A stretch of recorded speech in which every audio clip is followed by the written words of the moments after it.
Il n'y a pas que le père biologique ou le père spirituel. Ici, je vous parlerai même de 12 types. Je vous présente 12 types de pères, selon les Écritures, ou même dans l'histoire de la Bible. Premier père, c'est Dieu le Père. Et Dieu le Père, c'est céleste. Luc 11, verset 2 dit ceci. Il leur dit, quand vous priez, dites, Père, que ton nom soit sanctifié, que ton règne vienne. Matthieu dit, dans Matthieu 6, il est écrit, dites, notre Père qui est dans les cieux, que ton nom soit sanctifié, que ton règne vienne, que ta... Donc celui qu'on appelle Père en premier, notre Père en premier, c'est d'abord Dieu. Dieu est le Père, mais il est le Père céleste. Vous verrez dans Jacques, il est appelé le Père des Lumières. Vous verrez dans Hébreu, il est appelé le Père des Esprits. Et plus d'une fois, Jésus s'identifie comme étant son Fils et Dieu comme étant son Père. Donc Dieu est le premier appelé dans les Écritures Père. Donc je peux appeler Dieu Père. Quelqu'un peut dire Amen? Et Jésus dit, un seul est Père, c'est Dieu qui est dans les cieux. Alors, lorsqu'on parle de Père, en latin ou en grec, c'est le terme, c'est le mot pater. Dis avec moi pater. Quand on dit pater, on parle généralement de fondation. La fondation, c'est le Père. Fondation, source, géniteur, promoteur, producteur, instructeur, pourvoyeur. Mais c'est généralement source. En araméen, c'est Abba. Dis avec moi Abba. Abba, c'est très affectif, c'est très close. C'est un peu comme Daddy. Quand on dit Daddy, c'est Abba. L'esprit en nous qui nous pousse à crier à Abba Père. Abba, c'est beaucoup plus affectueux, comme mon papa, mon papounet, papouche. Donc Dieu en premier est notre Père, notre source. C'est de lui qu'ont été tirés tous ceux qui existent, dans le visible ou l'invisible. Lui-même Dieu, son Fils, la parole, avec laquelle il a tout créé. Jean 1, verset 1, 2, 3. Colossiens 1, verset 14, 15, 16 et 17. Toutes choses ont été créées par la parole, par Christ, et les choses invisibles et visibles. Dis avec moi, Dieu est la source. Voilà pourquoi quand Jésus dit, levez les yeux et priez en disant, notre Père, il veut seulement dire, notre source qui est dans les cieux. Ta source n'est pas à la Banque mondiale, ta source n'est pas à la FMI, ta source n'est pas dans ta mutuelle, ta source n'est pas dans ton copain, ta source n'est pas dans un homme, ta source est en Dieu. Dis à ton voisin, arrête de regarder à côté et de promener ses regards inquiets. Lève les yeux vers les montagnes. Ton secours te vient de l'Éternel qui a fait les cieux et la terre. Dis à ton voisin, ne crains rien. Dieu est ta source et il est une source inépuisable. Tu dis amen et acclame très fort pour la gloire de Dieu. Deuxième Père. Deuxième que l'on peut appeler Père, c'est Adam. Adam est notre Père. Acte 17, verset 26. Il a fait que tous les hommes sortis d'un seul sang habitassent sur toute la surface de la terre et ont déterminé la durée des temps et les bornes de leur demeure. Le contexte ici d'un seul sang parle d'Adam. C'est d'un seul homme, une autre version. Par un seul homme, toutes les races sont sorties. Adam est notre Père et nous sommes un peuple adamique. Nous avons la nature adamique sans avoir reçu Christ, n'est-ce pas?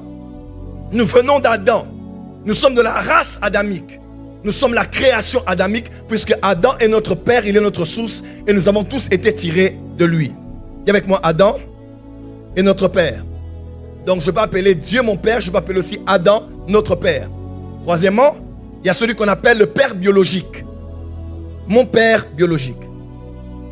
Éphésiens 5, verset 31.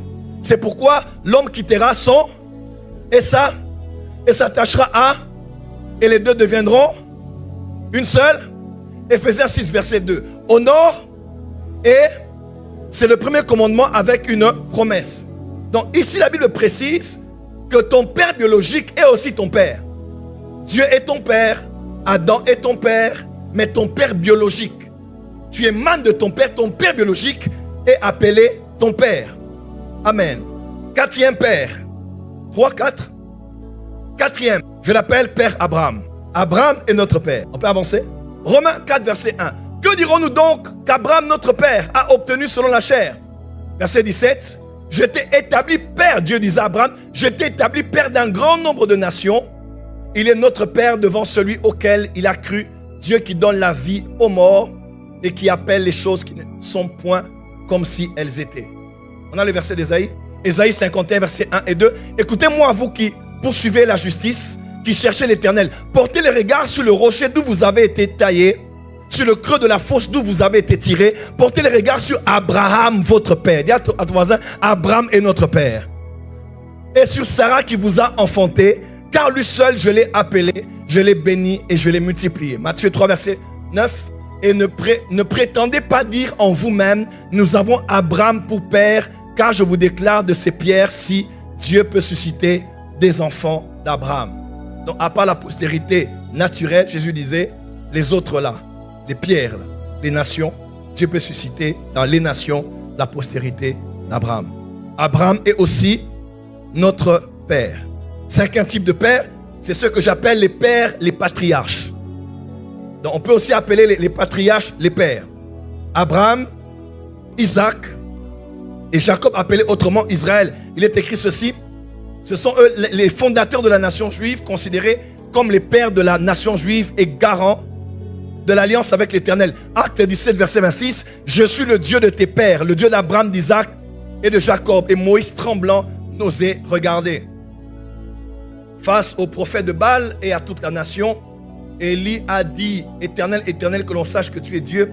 Il a commencé en disant, Éternel, Dieu d'Abraham, d'Isaac et d'Israël, qu'on sache aujourd'hui que tu es Dieu et que je suis ton serviteur. Il a commencé en parlant des patriarches, de ces hommes qui ont fait alliance avec lui, avant tous. Sixième type de père, il y a ce que j'appelle les 12 apôtres. Les 12 apôtres peuvent aussi être considérés comme les pères. Luc 6, verset 13.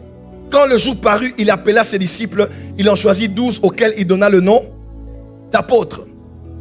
Apocalypse 21, verset 14. La muraille de la ville avait 12 fondements et sur eux les 12 noms des 12 apôtres de l'agneau. Il y a plusieurs apôtres que Dieu a appelés dans l'église primitive. Plusieurs. Barnabas en était un. Paul en était un. Et plusieurs autres à la suite. Mais regardez avec moi, la Nouvelle Jérusalem aura 12 fondements. Et ces fondements porteront les noms des 12 apôtres de l'agneau. Parce que ces 12 premiers hommes que Dieu a choisis, ils ont une place privilégiée. Ils ont une place privilégiée dans les desseins de Dieu, dans le plan de Dieu, au point où la Nouvelle Jérusalem, où nous passons l'éternité, sera fondée sur 12 fondements. Et ces 12 auront les noms des 12 apôtres de l'agneau. Donc Christ appelle plusieurs apôtres, mais il y a une catégorie d'apôtres qu'on appelle les apôtres de l'agneau, qui sont les premiers hommes que Dieu a choisis quand il a porté la chair. C'est une grâce. C'est un privilège. Et quand vous lisez les histoires de la Bible, vous allez voir comment ces 12 sont morts. Ils sont tous morts martyrs, sauf Jean, qui était mort de mort naturelle après avoir été à Patmos. Certains disent qu'il avait été rendu aveugle, on l'avait crevé les yeux. Il est rentré à Éphèse, où était la mère de Jésus, Marie, et Jean est mort là de mort naturelle. Et on dit dans l'histoire de l'église, lorsque Jean mourait, il disait, aimez-vous les uns les autres, et il s'est affaissé et il est mort. Il a rendu l'âme. Parce que Jean était un évêque dans tout l'Éphèse. Il était à Éphèse avec les Timothée, avec les autres. C'est là où Jean, disciple de Jésus, a passé le restant de ses jours. C'est là où il a écrit 1 Jean, 2 Jean, 3 Jean. C'est à Éphèse qu'il avait écrit cela. Donc, ces 12 hommes, on peut les appeler les pères. C'est vraiment eux qui ont commencé à être les premiers témoins de Christ. Après sont venues les femmes et 500 autres devant qui Jésus s'était présenté en apparition et jusqu'à nos jours. Donc les 12 apôtres sont aussi considérés comme les pères parce que c'est eux qui ont commencé ce mouvement de l'évangélisation et de l'expansion du royaume. Septième type de père, il y a ce que j'appelle les pères de l'église. Très important à savoir, les pères de l'église. On dit ce sont les auteurs chrétiens des premiers siècles de l'histoire du christianisme, considérés comme des autorités importantes de la tradition chrétienne. Ils sont généralement divisés en deux catégories. On appelle, première catégorie, les pères apostoliques et à ce qu'on appelle les pères de l'église. Mais tous sont considérés comme les pères de l'église. C'est généralement des écrivains, ils ont fait des commentaires sur ce que les premiers apôtres de Jésus avaient dit, les paroles du Seigneur sur l'Ancien Testament même. Vous savez, la première Institut biblique, les grands théologiens, les premiers grands théologiens étaient en Afrique du Nord, à Alexandrie. Des hommes très importants qui ont eu à renforcer la base doctrinale chrétienne que nous avons aujourd'hui. Les pères apostoliques, on a Clément de Rome, Ignace d'Antioche, Polycarpe de Smyrne. C'est pas lui qui était celui qui était venu à Lyon, c'était qui? C'était Irénée qui était venu à Lyon. Voilà, on dit même Irénée de Lyon. Voilà, Irénée de Lyon, considéré comme un père de l'Église. Il y a les pères, ce sont les pères grecs. On parle de Justin Martin, Irénée de Lyon. Donc Lyon, c'est un des disciples. On dit il était disciple de Jean. C'était Irénée. Il est allé à Lyon et Lyon a été de base, n'est-ce pas? Voilà. Lyon a été de base une ville chrétienne au départ. Elle le sera toujours au nom de Jésus-Christ. Clément d'Alexandrie, Origène, très connu. Antanas d'Alexandrie, Basile de Césarée, Grégoire de Yatomazin, les pères de l'Église, les pères apostoliques. Donc quand on parle de Origène, quand on parle d'Irénée de Lyon, quand on parle de ces hommes, dans le milieu théologique, on parle d'eux comme étant les pères de l'Église. Ce sont généralement les premiers disciples des apôtres de l'agneau. Ils ont vécu avec eux, ils ont été avec eux, ils ont entendu des choses, ils ont commencé à écrire, ils ont été des auteurs, ils ont fait des commentaires bibliques et on se réfère beaucoup à eux, même lorsqu'on parle des différents conciles, parce que c'est grâce à eux que nous avons généralement les bases de ce qui constitue la doctrine chrétienne aujourd'hui ou la confession de la foi chrétienne. Amen, amen, amen, amen. Il y a aussi ce que j'appelle les pères des nations. Dis avec moi les pères des nations. C'est ce que j'appelle les colonnes dans un pays, dans une région ou dans une ville. Il y a des hommes, vous arrivez dans une ville, dans une nation, dans un pays. Quelqu'un est avec moi? Vous êtes avec moi? Est-ce que vous êtes là? Faites comme ça avec moi. Merci de suivre ici. Donc ces hommes sont appelés les pères des nations. Vous arrivez dans une nation, dans un pays, dans une ville et vous ressentez la présence pesante des autorités spirituelles.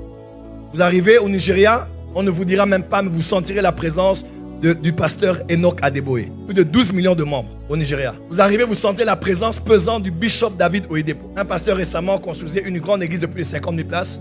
Et quelqu'un est venu faire un commentaire en disant, il a dit, mais est-ce que vous avez quelque chose à voir avec Winner Chapel? Il dit, pourquoi? Il dit, parce qu'il n'y a que Bishop Oyedepo qui fait de si grandes choses. Ouais, parce que cet homme est un homme béni. Quand on dit béni, c'est béni. Il est en train de construire plus de 120 000 places assises. Ce sera le plus grand temple, la plus grande le plus grand bâtiment religieux du monde. Et ils appellent ça The Ark. Il sera inauguré cette année.